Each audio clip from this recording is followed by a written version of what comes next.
Parlamento de Aruba ano passado instalar comissão fijo, e comissão fijo aqui que também enfocar riba relação com merca chama Comissão Norte-Americanas Relações. Então, a meta de comissão aqui para explorar possibilidade para o rubiano na merca, ora não está aqui terreno econômico, ensinança, segurança, mas também salubridade pública.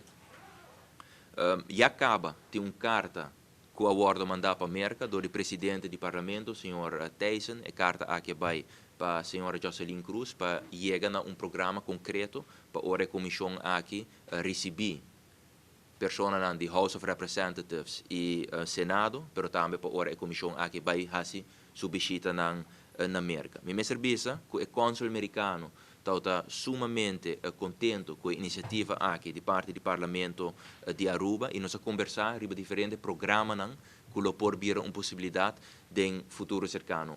Programas tangíveis que cada quem também é fruta na mesura. Por exemplo, a papia de programa que nang chama Education USA, essa aquilo amplia a acessibilidade para estudantes não jovens na universidade de América.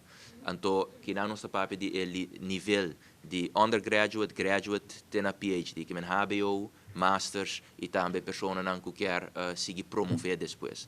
E maneira com o programa aqui, lo vai guardo hinka de outro top hands-on, que é lo tem representante para guiar todos estudantes que têm interesse para estudar na América, que não na Aruba, para assim a acessibilidade vira mais grande. Me serviço outro programa educativo com a papel de JET também, e que vai amplia a participação no momento que essa queda concretizar, da participação no programa na maneira International Visitor Leadership Program e também a Young Leaders of the Americas Initiative. Esse programa é sumamente positivo, que a minha também dona estudante na jovem na Aruba uma oportunidade mais. Pero banda de programa de ensinança, a papel também riba justiça e seguridade.